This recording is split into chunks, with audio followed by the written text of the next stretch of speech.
Resistance is the amount of opposition to flowing charge that is encountered in a conductor. When we talk about resistance, current that's flowing between 2 points in an electric field encounters resistance to the flow of its charge. We measure that in ohms and by resistance. Every material has a different resistance to flowing charge.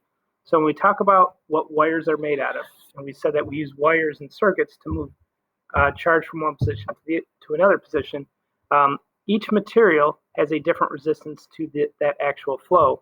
You may be familiar with the fact that copper is often used in wires. That's because copper provides very little resistance to the flow of charge, but is more economically priced than some of the other good conductors. When we talk about resistance that is encountered in a wire, there's two different factors that impact it, or any conductor. The first one is the shape of the conductor. The length, the area of the conductor, basically how much material the object has to, or the charge has to move through, and how long of the material. So it's cross-sectional area as well as its length. And then also what the material is made out of. So different materials offer different resistance, means how much resistance that charge is going to require as it's moving from one spot to the next. When we talk about the resistance that is inherent to the material itself, we refer to that term as resistivity. Resistivity is just that measure for the material. So copper has a very low resistivity.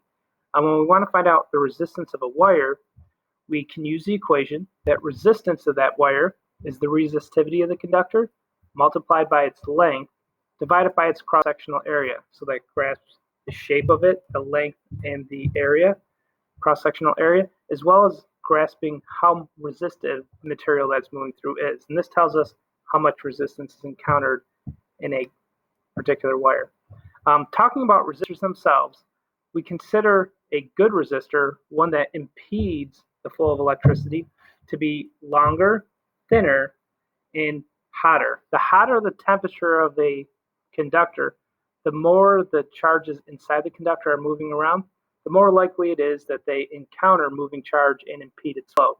So the hotter things get, the more resistive they get. The longer and the thinner the conductor, the more opportunity is to bottleneck for long periods of time the flow of charge, causing it to get hot. So a long, thin, and hot conductor is one that really impedes the flow of electricity. On the flip side, if you have a good conductor, that is one at a low temperature, that is not long at all, it's a short conductor, and has a very fat, thick cross-sectional area.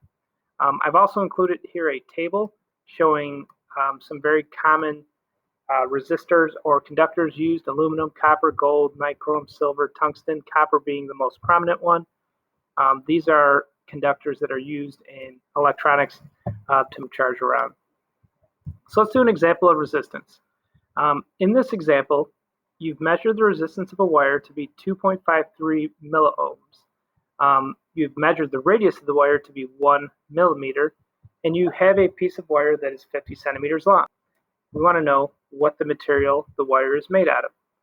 In order to identify the material, we're going to have to find what the resistivity of the wire is, because we'll be able to match up the resistivity of the wire to the information on our resistivity chart. So we're going to use the equation. Resistance is equal to resistivity times length divided by cross-sectional area.